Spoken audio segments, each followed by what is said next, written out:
കർത്താവിൻ്റെ പരിശുദ്ധമായ നാമം വാഴ്ത്തപ്പെടുമാറാകട്ടെ. റോമൻ കെട്ടിയ ലേഖനം 11 അധ്യായം അതിൻ്റെ 17-ാം വാക്യം വായിച്ച് 9-ന്റെ 17-ാം വാക്യം. ഇതിനായിട്ട് തന്നെ ഞാൻ നിന്നെ നിർത്തിയിരിക്കുന്നത് നിന്നിൽ എന്റെ ശക്തി കാണിക്കേണ്ടതിനും സർവഭൂമിയിലും പ്രസ്താവിക്കപ്പെടേണ്ടതിനും തന്നെ എന്റെ നാമം സർവഭൂമിയിലും പ്രസ്താവിക്കപ്പെടേണ്ടതിന് തന്നെ. വളരെ ശ്രദ്ധിക്കുന്ന ഫറവോനോടുള്ള ബന്ധത്തിലാണ് ഇത് പറഞ്ഞിരിക്കുന്നെങ്കിൽ ഇന്ന് പകൽക്കാലം ദൈവത്തിന്റെ പാദപീഠത്തിൽ കർത്താവിന്റെ സന്നിധിയിൽ ആലയിക്കുന്നതായിരിക്കുമ്പോൾ ഞാൻ വളരെ പ്രാർത്ഥനയോട് ദൈവത്തിലായിരിക്കണം. ഇതിനായിട്ടല്ലോ ഞാൻ നിന്നെ നിർത്തിയിരിക്കുന്നത്. ആമേൻ. അപ്പൊ ദൈവത്തിന് നമ്മെക്കുറിച്ചുള്ള ഒരു പദ്ധതിയുണ്ട്, ദൈവത്തിന് നമ്മെക്കുറിച്ചുള്ള ഒരു ഉദ്ദേശമുണ്ട്. ദൈവത്തിന് നമ്മുടെ കുടുംബത്തെക്കുറിച്ച്, നമ്മുടെ തലമുറയെക്കുറിച്ച്, വ്യക്തിപരമായ ജീവിതത്തെക്കുറിച്ച് ദൈവത്തിന്റെ ചില പദ്ധതികൾ പൂർത്തീകരിക്കേണ്ടതായിട്ടുണ്ട്. അതുകൊണ്ട് ഇന്ന് പകൽക്കാലം അനേകരെ തകർന്നു പോയപ്പോൾ, അനേകരെ വീണ് പോയപ്പോൾ, അനേകരെ വിശ്വാസക്കപ്പൽ ഉറ്റഞ്ഞു പോയപ്പോൾ, അനേകരെ മണ്ണം വഴിയായി തകർന്നു പോയപ്പോൾ, അനേകരെ പിന്മാറ്റത്തിൽ പോയപ്പോൾ ദൈവമായ കർത്താവ് ഇന്ന് പകൽക്കാലം നമ്മെ നിർത്തിയിരിക്കുന്നു എന്ന് വിശ്വസിക്കുന്നെങ്കിൽ സ്വർഗ്ഗത്തിലെ ദൈവത്തിന്റെ നാമത്തിന്റെ മഹത്വം നമ്മിലൂടെ വെളിപ്പെടുവാനിടയായി. ഇതിനായിട്ടല്ലോ അപ്പോൾ ഒരു പ്രത്യേക ഉദ്ദേശത്തിന് വേണ്ടിയോ പ്രത്യേക പദ്ധതിക്ക് വേണ്ടിയോ മേൽസി ഒരുക്കുന്ന ചില അനുഭവത്തിന് വേണ്ടിയോ അനർത്ഥങ്ങൾ, വേദനകൾ, ദുഃഖങ്ങൾ, ഭാരങ്ങളൊക്കെ കടന്നു വന്നിട്ട് സ്വർഗ്ഗം നമ്മെ എത്തിയിരിക്കുന്നത്, നമ്മെ നിർത്തിയിരിക്കുന്ന ദൈവത്തിന് സ്തോത്രം. അങ്ങനെ നിർത്തിയിരിക്കുന്ന എന്റെ കർത്താവ് എന്റെ കൂടെ തന്നെ ഉണ്ട്. നിന്നതല്ല ആണോ? നിർത്തിയതാണെന്ന് വിശ്വസിക്കണം. നിർത്തിയതാണ് വിശ്വസിക്കണം. ജീവിതത്തിന്റെ അനുഭവങ്ങളെ കണ്ടിക്കാൻ ആർക്കും കഴിയത്തില്ല. എത്രയോ അനർത്ഥങ്ങൾ ദൈവം നമ്മെ വിടുവിച്ചു. ദൈവം നിർത്തിയത് കൊണ്ടാണ് അനർത്ഥം ബസ്സിന കാരണമായി തീരാതെ ഇന്ന് പകൽക്കാലവും കർത്താവിനെ ഉയർത്തുവാനിടയായത്. ഇറങ്ങിയ നാളുകളിൽ ദൈവീയ വാക്തത്വങ്ങള് ബിൽഡിങ്ങിൽ വെച്ച് വെച്ച് ശത്രുവ് നിന്ദിച്ച് പരിഹസിച്ച് തള്ളി കളയുമ്പോൾ സ്വർഗ്ഗത്തിലെ ദൈവം പറയുന്ന കുഞ്ഞെ എനിക്ക് നിന്നെ നിർത്തിയിരിക്കുന്നതിന്റെ ഉദ്ദേശമുണ്ട്. നിന്നിൽ കൂടെ ചില കുടുംബങ്ങൾ വിടിവിക്കപ്പെടണം. നിന്നിൽ കൂടെ എന്നോടുള്ള വാഗ്ദത്തം പുറത്തു കൊണ്ടുവരണം. നിന്നിൽ കൂടെ നിന്നോടുള്ള ദൈവിക അരുളപ്പാട് പുറത്തു കൊണ്ടുവരണം.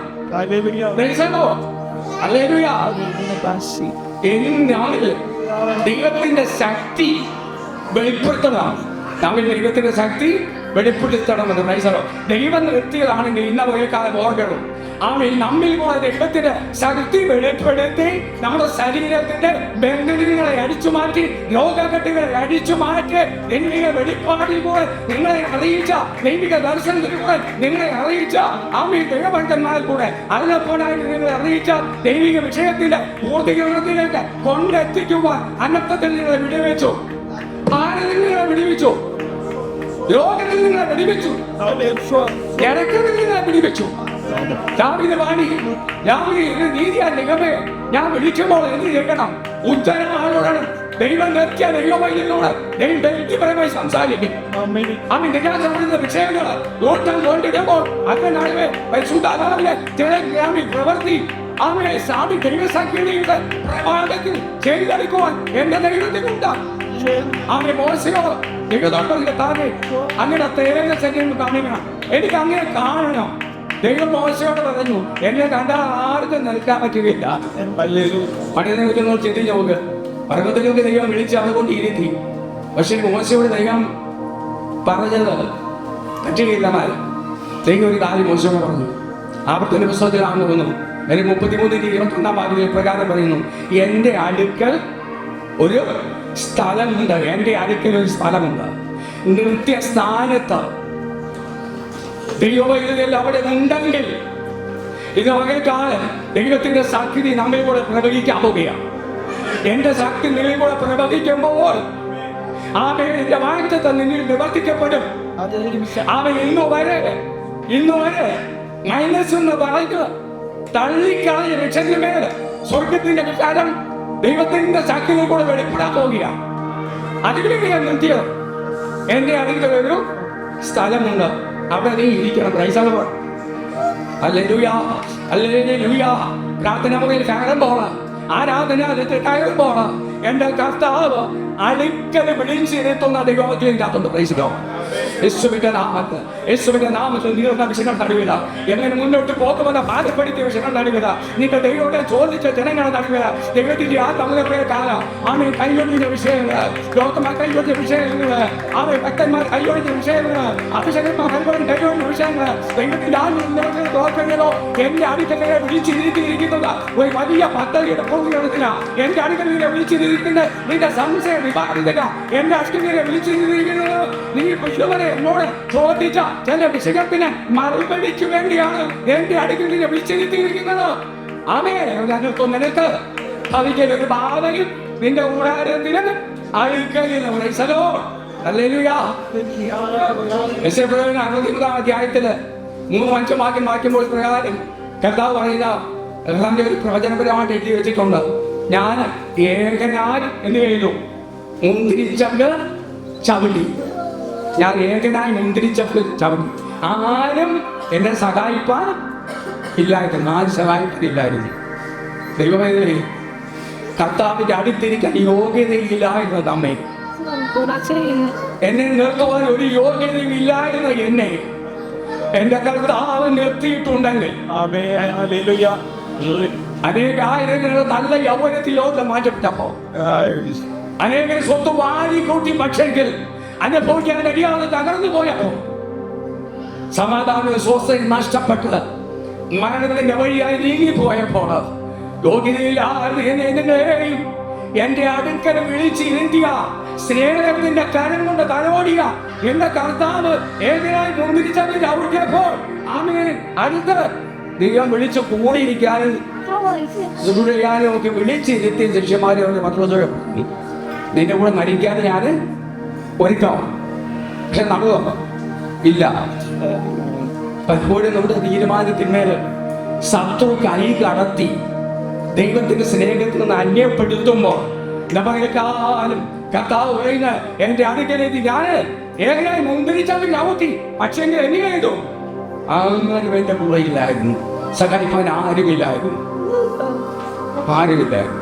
പക്ഷെ ആരും ഓർക്കുന്നു എന്നെ നിങ്ങളെ സഹായിക്കാൻ, എന്നെ നിങ്ങളെ വിടിവിക്കാൻ, അടിപ്പണിയാനുള്ള സൗഖ്യം ദാനം ചെയ്യുവാൻ.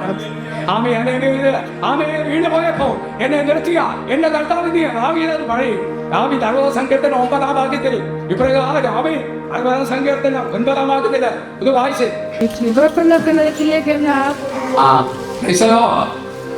ഉറപ്പുള്ള നഗരത്തിലേക്ക് എന്നെ കൊണ്ടുപോകും. ഏതോമിലേക്ക് എന്നെ ആര് വഴി നടത്തും. ദൈവത്തിന് സ്വാതന്ത്ര്യം. ഈ കാണുന്നൊക്കെ ഉറപ്പില്ല.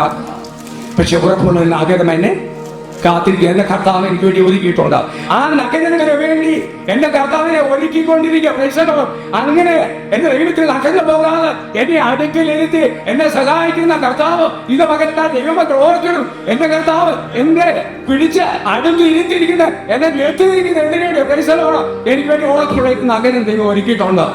ആമേ സ്വയം കടന്നു പോകാൻ കഴിയാതെ, സ്വയം എണ്ണയിക്കാൻ കഴിയാതെ ആരൊക്കെ വിഷയങ്ങൾ ജീവിതത്തിന്റെ പുറകിലെ കാഞ്ഞടിച്ച വെല്ലുവിളി ഉയർത്തുമ്പോൾ ഇതുപോലെ ദൈവത്തിന്റെ വൈദ്യുതി ധൈര്യമായിട്ട് നമുക്ക് പറയാം. എന്നെ അടുത്തിരിക്കുന്ന എന്റെ കർത്താവ് എന്നെ വായ്ത്തത്തെ നിവർത്തിക്ക് വേണ്ടി എന്നെ ലോകമെന്നെ മടിച്ച എന്നെ സൗഖ്യമാക്കുവാൻ എന്നെ അമേൻ സഹായിക്കുവാൻ എന്റെ ദൈവം വിശ്വസ്തന.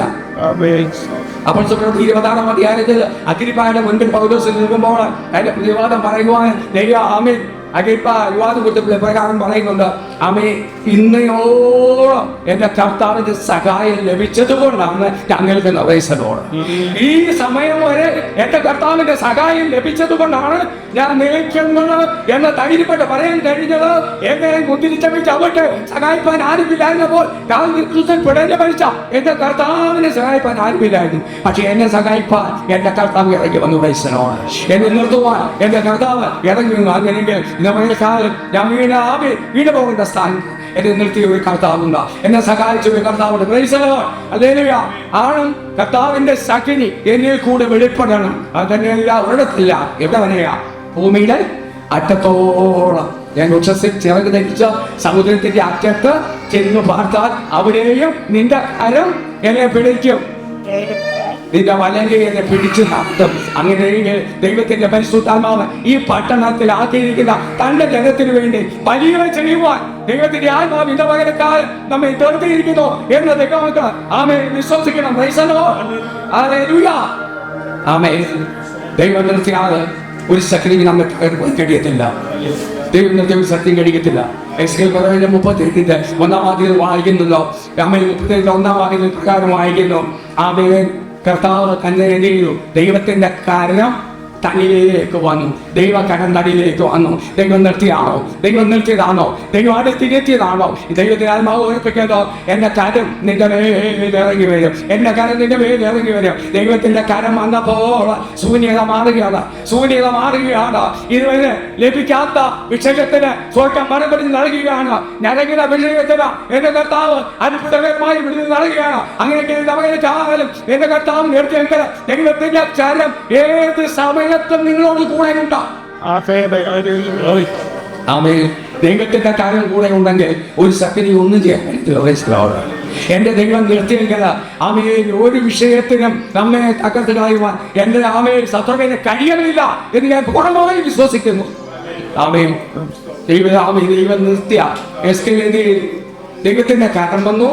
ആത്മാവിൽ തന്നെ എന്ത് ചെയ്തു? പുറപ്പെടുവിച്ചു.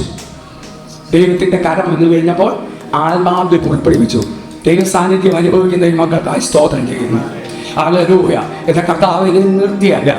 എന്റെ കർത്താവിന്റെ കാര്യം അവന്റെ കുറ്റവീര്യമുള്ള കാര്യം എനിക്ക് വേണ്ടി ഇന്നും ഒരു കാര്യം പ്രവർത്തിക്കാം. എന്റെ വിഷയത്തിന് വേണ്ടി പ്രവർത്തിക്കാം. എന്റെ പ്രവർത്തനത്തിൽ അത് വെളിപ്പെടും. ചന്ദ്രനെ നിന്ദിക്കുന്ന സ്ഥാനത്ത്, പകയ്ക്കുന്ന സ്ഥാനത്തോ എന്റെ കർത്താവിന്റെ കാര്യം, എന്നെ നിർത്തിയ കാര്യം, എന്റെ കർത്താവിന്റെ കാര്യം എന്നോട് കൂടെ ഉണ്ട്.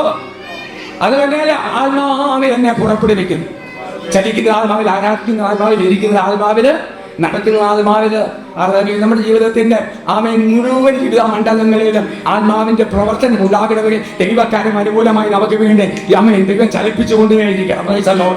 കൂട്ട് മരിക്കുന്ന ശത്രുവിന്റെ തന്ത്രങ്ങളെ അറിയാതെ പലപ്പോഴും നമ്മളെ മയങ്ങി പോകുമ്പോൾ അതിനെ നാട്ടിൽ എന്റെ ദൈവമേ അതിന്റെ കാര്യം എന്നെ നിർത്തിയ കാര്യം, എന്നെ നിലനിർത്തിയ കാലം, ആ കാര്യം എന്നോട് കൂടെയുണ്ട്. അങ്ങനെയെങ്കിൽ ഇന്ന് പകൽ കാലം പുതിയ ആത്മാവിന്റെ അഭിഷേകത്തിൽ കർത്താവ് നമ്മെ പുറപ്പെടുവിക്കാൻ പോകുകയാണ്. എങ്ങോട്ടാ എന്നെ പുറപ്പെടുവിച്ചു? ഇവിടെ കൊണ്ട് നിർത്തിയത്, എവിടെ കൊണ്ട് നിർത്തിയത്? റൈസലോ അല്ലെങ്കിൽ പലരുടെ സ്ഥാനത്തല്ല കൊണ്ട് നിർത്തിയത്. ഇതുവരെ ചോദിച്ച വിഷയത്തിന് മറുപടി ലഭിക്കത്തക്ക രീതിയിലാണ് എന്റെ കർത്താവ് ഇന്ന് പകൽക്കാലം കൊണ്ട് നിർത്തിയത്. എവിടെ? താഴ്വരയിൽ കൊണ്ട് നിർത്തിയ വീസലോട് ആർപ്പിന്റെ ഒരു കൊയ്ത്ത് ഇന്ന് പകൽക്കാലം താഴ്വരയിലുണ്ട്. ആർപ്പിന്റെ ഒരു കൊയ്ത്തുണ്ട്. മറുപടി ലഭിക്കേണ്ട വിഷയത്തിന് സന്തോഷത്തിന്റെ ആത്മാവിന്റെ ആർപ്പിന്റെ ഒരു കൊയ്ത്ത് ഇന്ന് പകൽക്കാലം എന്റെ കർത്താവ് നമുക്ക് നൽകി തരാൻ നോക്കിയ പൈസലോ. വിത്ത് ചുമന്നവരുണ്ട്, കരഞ്ഞവരുണ്ട്, വിതച്ചവരുണ്ട്, ആരും അറിയണ്ട. പക്ഷെ അതിനൊരു കർത്താവിന്റെ കാലത്ത് യേശുവിന്റെ നാമത്തിൽ ഒരു പറമ്പയും കുത്തിക്കൊണ്ട് പോകുവാൻ സ്വർഗം അനുവദിക്കുകയില്ല. നിർത്തിയെങ്കിൽ ഇത് ചുമന്നെങ്കിൽ, ആരാധിച്ചെങ്കിൽ, സ്തോത്രം ചെയ്തെങ്കിൽ, സ്തുതിച്ചെങ്കിൽ, മറ്റുള്ളവരെ സഹായിപ്പാൻ ദൈവം തന്നെ നിലനിർത്തിയെങ്കിൽ ഇന്ന് പഴയ കാലം അവരുടെ മുൻപിൽ തന്നെ കൊയ്ത്തിന്റെ ഏർവാൾപ്പിക്കുവാൻ സ്വർഗം നമ്മെ ബലപ്പെടുത്തുന്ന സന്ദർഭമുണ്ട്. കൃപാവരത്തിന്റെ ഏർവാൾപ്പിടിച്ച കർത്താവിനെ മഹത്വപ്പെടുത്തുവാൻ നമ്മുടെ നന്മയെ ശത്രു പോയിലെടുക്കുവാൻ ദൈവം അനുവദിക്കത്തില്ല. നമ്മുടെ വീടിനെ ശത്രു പോയിലെടുക്കുവാൻ ദൈവം അനുവദിക്കത്തില്ല. നാം മികച്ച ദൈവിക കണ്ണുനീരിനെ ശത്രു പോയിലെടുക്കുവാൻ ദൈവം അനുവദിക്കത്തില്ല. അതിന് ദൈവം ഉത്തരവാദിയാ. എന്റെ നന്മയ്ക്ക് ഉത്തരവാദി ആയിരിക്കണമേ. ഉത്തരവാദിയ പൈസലോ ദൈവം നിർത്തിയ അനുഭവത്തിൽ യെരമ്യാവിനോട് പറയുന്നുണ്ട്. യെരമ്യാവിന്റെ 1-ാം അധ്യായം അതിന്റെ ഒടുവിലത്തെ 2 വാക്യത്തിന്റെ പ്രകാരം പറയുന്നുണ്ട്.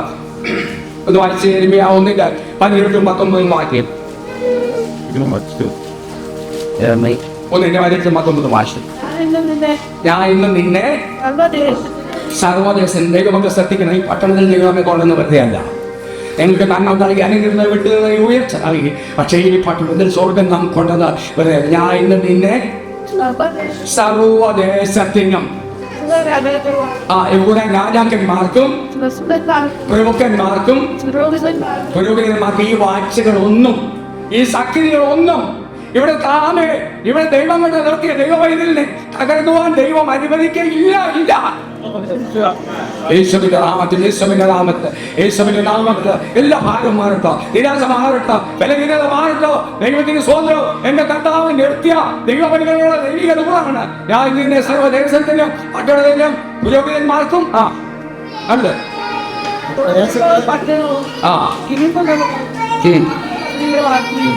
ആക്കി വെച്ചിരിക്കുന്നു. ആക്കി വെച്ചിരിക്കുന്നു. അവർ നിന്നോട് യുദ്ധം ചെയ്യും, നിന്നെ ജയിക്കില്ല. അവർ നിന്നോട് യുദ്ധം ചെയ്യും, നിന്നെ ജയിക്കത്തില്ല.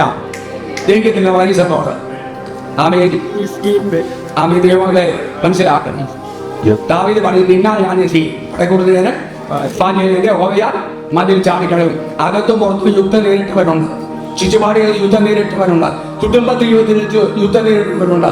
പക്ഷെ ഇവർക്ക് ദൈവാത്മാവ് ഓർപ്പിക്കുന്നവര് അവൻ നിന്നോട് യുദ്ധം ചെയ്യും, നിന്നെ എന്ത് ചെയ്യില്ല, ജയിക്കത്തില്ല. നിർത്തിയത് ദൈവമായതുകൊണ്ട്, അവന്റെ കരമിൽ വ്യാപരിക്കുന്നത് കൊണ്ട്, ആത്മാവിൽ എന്നെ പുറപ്പെടുവിക്കുന്നത് കൊണ്ട് ഇതൊക്കെ ദൈവാത്മാവ് ഓർപ്പിക്കുന്നു. അവൻ നിന്നോട് യുദ്ധം ചെയ്യും, നിന്നെ എന്ത് ചെയ്യുന്നില്ല, ജയിക്കയില്ല. അവരൊന്നും ജയിക്കില്ല. നിന്നെ രക്ഷിപ്പാൻ ജയിക്കത്തില്ല. അവർ നിന്നോട് യുദ്ധം ചെയ്യും, നിന്നെ ജയിക്കുന്നില്ല. രക്ഷിക്കാൻ ആരാ ഉള്ളത്? നിത്യാൻ ഉടയവൻ നിത്യവൻ കൂടെയുള്ളതാ.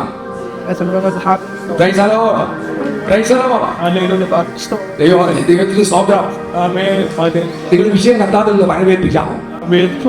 ദൈവമേ, എന്നെ കൊണ്ടുവന്നെത്തിയ എന്നെ നിർത്തിയതാണ്. താഴ്വരയിലാണ് ഞാൻ ആയിരിക്കുന്നത്. എന്റെ മുൻപിൽ അവയെ ശൂന്യത മാത്രം. പക്ഷെ ഇന്ന് വരയ്ക്കാൻ എന്റെ കരമെന്നിലുണ്ട്. ആത്മാവിലാണ് ചലിക്കുന്നത്. ആത്മാവിൽ ഞാൻ എന്നെ ഉയർത്തിക്കൊണ്ടിരിക്കുന്നു. ആത്മാവിൽ ആരാധിച്ചുകൊണ്ടിരിക്കുന്നു. ഇന്ന് പറയുക ദൈവത്തിന് സ്തോത്രം. ആമേൻ. ഈ ഫയറ്റിന് നടുവിൽ എന്റെ കർത്താവ് ആമേൻ പോസിറ്റീവ് കാര്യം പറയും, നിന്നെ ജയിക്കത്തില്ല. ഒരു വാഴ്ചകളും അധികാരങ്ങളും ഒന്നും ജയിക്കത്തില്ല, ഒന്നും ജയിക്കത്തില്ല. ജീവിതത്തിന്റെ അനുഭവങ്ങളുണ്ട്. ഞാൻ ഈ നാട്ടിലിരിക്കുമ്പോൾ ഇപ്പൊ ലഹന കൊടുക്കാനും ഹൗസ് വിസിറ്റിങ്ങിനും കടന്നു പോകും. ഈ കടന്നു പോകുമ്പം നിർത്തിയ ദൈവമാണ്, ദൈവത്തിന്റെ കരമാണ് നമ്മുടെ കാര്യമാണ് ചെയ്യുന്നത്, കർത്താവിന്റെ വിലയും ചെയ്യുന്നത്. ഇങ്ങനെ മുന്നോട്ട് പോകുമ്പോൾ പലപ്പോഴും നമ്മെ എന്ത് ചെയ്യുന്ന അതിൽ നിന്ന് പുറകോട്ട് വരികയുന്ന വിഷയങ്ങൾ ഉണ്ടാകും. ഇനി നീ ഇല കൊടുക്കണ്ട, ഹൗസ് വിസിറ്റിംഗ് ചെയ്യണ്ട, വീട്ടിൽ തന്നെ കൊത്തിയിരുന്നാൽ മതി. ഇങ്ങനെയുള്ള കാര്യങ്ങൾ പറഞ്ഞാൽ സത്യം ചില ഇടക്കി വിടും. ഒരു ദിവസം ഞാൻ ഒത്തിരി വിഷയങ്ങളുണ്ട്, ഒരു കാര്യം ഞാൻ ഇളക്കി വിട്ടു. ഞാൻ സഹോദരനും കൂടെ ഞാൻ കൊടുത്തിട്ട് വാർഷികയിലോട്ട് കടന്നു വരാൻ നേരത്തെ ഇതെങ്ങനെ റോഡിൽ നിന്ന് ചാടി ഇറങ്ങി വന്ന് മുന്നോട്ട് പാടാൻ. നാളെ തൊട്ട് നീ കൊടുക്കത്തില്ല, എന്തുകൊണ്ട് നിന്നെ ഇവിടെ തീർക്കുന്നു, എന്തുകൊണ്ട് നിന്നെ ഇവിടെ തീർത്ത് കളയും. ഞാൻ നോക്കിയപ്പോൾ എൻ്റെ പോയി ഇത്ര അധികം കാല മൃഗത്തിൻ്റെ കാര്യത്തിലാണ്.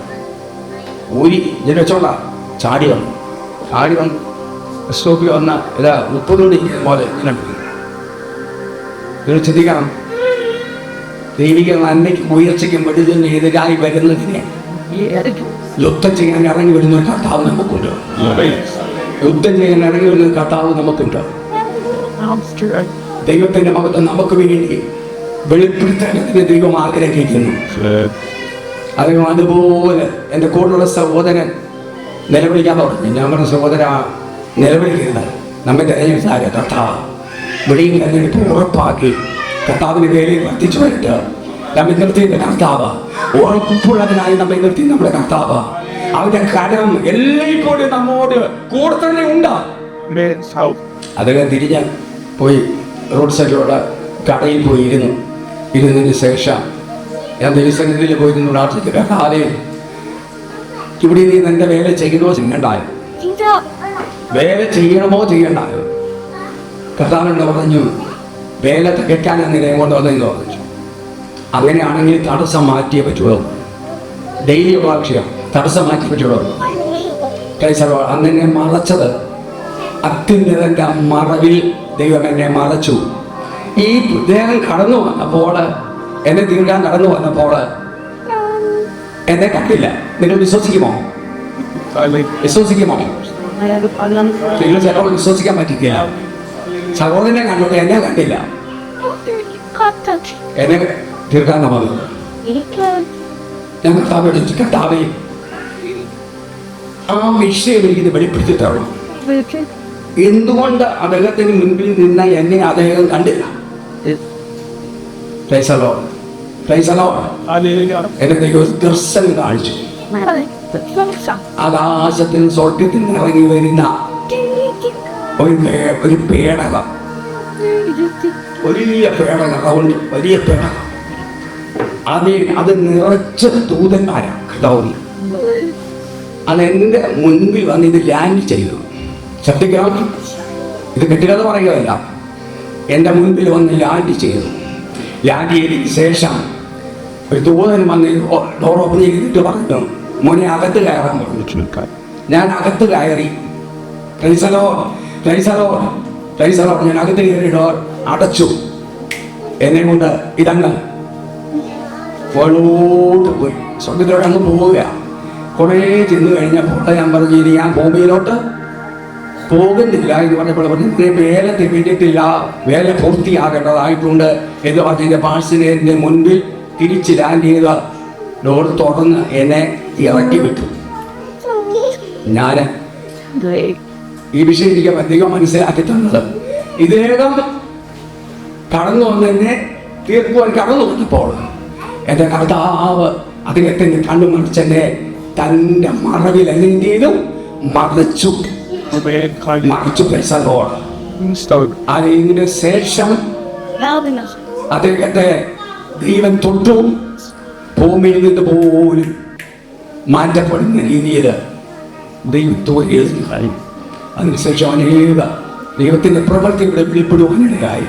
ഞങ്ങളോട് പറയട്ടെ, യഹോവയുടെ കരങ്ങൾ കൊടുക്കുകയുണ്ട്. ലോകകാലം നിങ്ങൾ ഈ പട്ടണത്തിൽ സ്വർഗം നിർത്തിയല്ല. നിങ്ങൾ നന്മയെ തടയുന്ന, അനുഗ്രഹത്തെ തടയുന്ന, ഉയർച്ചയെ തടയുന്ന, ബലഹീനപ്പെടുത്തുന്ന, ലോകപ്പെടുന്ന, ഐക്യനെ കെടുത്തുന്ന വിഷയങ്ങളുടെ നടുവിൽ ദൈവത്തിന്റെ കരത്തിന് ആത്മാവിൽ ചില കാര്യങ്ങൾ ചെയ്തെടുക്കേണ്ടതായിട്ടുണ്ട്. ഒരു സംഗതിക്കും അതിനെ തടയുവാൻ കഴിയില്ല. ആമേൻ. യോബിന്റെ പുസ്തകം 5:22 വാക്യത്തില് ജെറമിയാ 5:22 വാക്യത്തില് അവിടെ വ്യക്തമായ കാര്യം പറയുന്നുണ്ട്. തിരകൾ എത്ര അലച്ചാലും 5:22 വാക്യം, നിങ്ങൾ എന്നെ ഭയപ്പെടുകയില്ലയോ, എന്റെ സന്നിധിയിൽ ഇറക്കിയില്ലയോ എന്ന് യഹോവയുടെ അരുളപ്പാട്. ഞാൻ കടലിന് കവിഞ്ഞുകൂടാതെ വണ്ണം, ഞാൻ കടലിന് കവിഞ്ഞുകൂടാതെ വണ്ണം നിത്യപ്രമാണമായി മണൽ അതിരാക്കി വെച്ചിരിക്കുന്നു. തിരകൾ അടിച്ചാലും സാധിക്കുകയില്ല. എത്ര തന്നെ ഇരച്ചാലും ശ്രദ്ധിക്കണേ, അതിന് കടക്കുകയില്ല. ദൈവമാണോ നിർത്തിയ? നിന്നെ മറക്കാൻ ദൈവമാണോ ഓർപ്പിക്കുന്നു? എത്ര ശക്തിയായി ഇരച്ച് ജീവിതത്തിന്റെ പടകിന്റെ ശൂന്യത ആഗ്രഹിച്ചുകൊണ്ട് വെല്ലുവിളി ഉയർത്തി നിന്നാലും വിഷയമുണ്ടോ? എത്ര അലറി വന്നാലും ആണെങ്കിൽ തന്നെ കെട്ടിത്താൻ, ഉയർത്തെ കെട്ടിത്താൻ, ജീവിത പടകിനെ തകർക്കുവാൻ ഈ നോട്ടം സാധിന് കഴിയയില്ല. കഴിയുന്ന ദൈവം അത് അനുവദിക്കത്തില്ല. അനുവദിക്കണമെങ്കിൽ നമ്മൾ അനുവദിച്ചു കൊടുക്കണം, അല്ലാതെ അനുവദിക്കത്തില്ല. 38:11 വാക്യത്തിലും യോബിനോട് ദൈവം പറയുന്നുണ്ട്. വായിച്ചു 38:11 വാക്യം. ഞാൻ അതിന് അതിർ നിയമിച്ചു, കഥകും ഓടാമ്പലും വെച്ചു. ഞാൻ അതിനെന്ത് നിയമിച്ചു? അതിര് നിയമിച്ചു. എന്റെ കർത്താവ് നിർത്തിയിരിക്കുന്നത് ഗവൈതൽ ആ സ്വർഗം അതിരി വെച്ച് നിന്നെ പരിപാലിക്കുന്നതുമാണ്. വീട് പോകുവാൻ, തകർന്നു പോകാൻ എന്റെ ദൈവം അനുവദിക്കത്തില്ല. രോഗിയായി ബന്ധിക്കപ്പെടുവാൻ എന്റെ ദൈവം അനുവദിക്കത്തില്ല. എന്റെ കർത്താവ് ചില വിഷയത്തിലൊക്കെ അതിന് വെച്ചിട്ടുണ്ട്. അതുകൊണ്ട് തകർന്നു കളയുവാൻ എത്ര ഉന്നതമായ സംഗതികൾ വ്യാപരിച്ചാലും എന്റെ കർത്താവ് പറയുന്നു, ഞാൻ അതിന് വെച്ചിട്ടുണ്ട്, അതുകൊണ്ട് എഴുതിയിട്ടില്ല. ഇത്രത്തോളം നിനക്ക് വരാം. എത്ര പരീക്ഷകൾ പോകട്ടെ, നീക്ക് പോകുന്നത് നിന്റെ കർത്താവിന്റെ പകയിലുണ്ട്. അത് തന്നെയല്ല, നിനക്ക് ഇത്രത്തോളം വരാം. അത് നമ്മൾ മനസ്സിലാക്കിയേ പറ്റുള്ളൂ. ഇത്രത്തോളം വരാം. ഇത് കണക്കേലും എന്ത് ചെയ്തു? ഇത് കടക്കി എത്രത്തോളം വരാം അതിൽ ലംഘിക്കാനോ കവിയുവാനോ എന്റെ കർത്താവ് അനുവദിക്കുകയില്ല. എത്രത്തോളം വരാമെന്നുള്ളത് അവരുടെ വിശ്വാസത്തിന്റെ അളവനുസരിച്ചായിരിക്കും. എത്രത്തോളം വരാമെന്നുള്ളത് ആമും ദൈവമായിട്ടുള്ള ബന്ധത്തിലായിരിക്കും. എത്രത്തോളം വരാമെന്നുള്ളത് ആമും ദൈവമായിട്ടുള്ള ജീവിതത്തിന്റെ അനുഭവത്തിൽ കൂടെ ആയിരിക്കും. അങ്ങനെയെങ്കിലോ സ്വർഗം പറയുന്നു, ഇത്രത്തോളം നിനക്ക് വരാം, അതിൽ ലംഘിക്കുവാൻ എന്റെ ദൈവം അനുവദിക്കില്ല. സങ്കീർത്തനം 102:13 വാക്യത്തില് ആമേൻ സിയോനോട് കരുണ തോന്നുന്ന ദൈവം. 102:13 വാക്യം വായിച്ച് അല്ലെങ്കിൽ ദൈവം ടൈം സെറ്റ് ചെയ്ത് വെച്ചിരിക്കുക എന്ന് പറയുക നമുക്ക് വേണ്ടി ദൈവം ടൈം സെറ്റ് ചെയ്ത് വെച്ചിട്ടുണ്ട്. ദൈവിക വിടുതലിന്റെ നന്മയുടെ ഉയർച്ചയുടെയും ആമേൻ ടൈം എന്റെ കർത്താവ് സെറ്റ് ചെയ്ത് വെച്ചിട്ടുണ്ട്. അതിനൊരു സമയമുണ്ട്. വായിച്ച് 102:13 വാക്യം. നീ എഴുന്നേറ്റ് സിയോനോട് കരുണ കാണിക്കും. പൈസക്കോട് എന്റെ കർത്താവ് നിർത്തിയ ദൈവം ഇതല്ലേ. ദൈവത്തിന്റെ കരുത്താൽ ജനിപ്പിക്കപ്പെട്ട ആത്മാവിൽ പ്രകടിപ്പിച്ച ദൈവിക അനുഭവത്തോടെ ആയിരിക്കും ദൈവം ഇത്. കർത്താവ് ഇരുത്തിയെടുത്ത് എന്റെ കർത്താവിന്റെ സാന്നിധ്യമുണ്ടോ, ദൈവത്തിന്റെ കൃപയുണ്ട്, വാഴ്ത്തത്തിന് നിവർത്തിയുണ്ട്, ദൈവിക മറുപടിയുണ്ട്. അങ്ങനെയെങ്കിൽ ആമേൻ സിയോനോട് കരുണ കാണിക്കാൻ ഒരു സമയമുണ്ട്. എന്റെ കർത്താവ് സെറ്റ് ചെയ്ത് വെച്ചിരിക്കുക. നമ്മളൊന്നും പറഞ്ഞിട്ട് കാര്യമില്ല. പുറകോട്ട് പോയില്ല, മുന്നോട്ട് പോവുകയില്ല. ദൈവം സെറ്റ് ചെയ്ത ടൈമിൽ തന്നെ എന്റെ ദൈവമായ കർത്താവ് പിടിയിലായി ഇറങ്ങി വരും, ആശ്വാസമായി ഇറങ്ങി വരും, നന്മയായി ഇറങ്ങി വരും. കർത്താവേ, നീ എന്നെ കൊണ്ട് നിർത്തിയ സ്ഥാനത്ത് ഇന്ന് പകൽക്കാലം അവരുടെ കാര്യം എന്നോട് കൂടെ ഉണ്ട്. ആത്മാവിൽ നിന്ന് നിർത്തിയിരിക്കുന്നത് കൊണ്ട് നന്ദിയോട് സ്തോത്രം ചെയ്യുന്നു. സ്തോത്രിക്കുന്നു. എത്ര തിരയറിയാലും എത്ര തകർത്ത് ആമേൻ വെല്ലുവിളി ഉയർത്തിയാലും അതിന് നടുവിൽ എന്റെ ജീവിതത്തെയോ വ്യക്തിപരമായ ജീവിതത്തെയോ എന്റെ നന്മയോ തൊടുവാൻ തകർക്കുവാൻ ഒട്ടനെ അനുവദിക്കലില്ല. അവർ നിന്നോട് നിന്നെ ജയിക്കില്ല, നിന്നെ രക്ഷിപ്പാൻ ഞാൻ നിന്നോട് കൂടെയുണ്ട്. മനുഷ്യ കർമ്മല്ല, മനുഷ്യ പ്രവൃത്തിയല്ല, കർത്താവിന്റെ സഹായമാണ് ലഭിച്ചിരിക്കുന്നത്. കർത്താവിന്റെ സഹായത്തിലാണ് നിൽക്കുന്നത്. അതിന്റെ കർത്താവിന്റെ കരം കൊടുക്കില്ലല്ലോ, കാതുമന്ദമായിട്ടില്ലല്ലോ. ഭാഗ്യം ദൈവം നമ്മെ സഹായിക്കണം. കേട്ടോ സുഷയ സമയം നിന്ന സൗകര്യം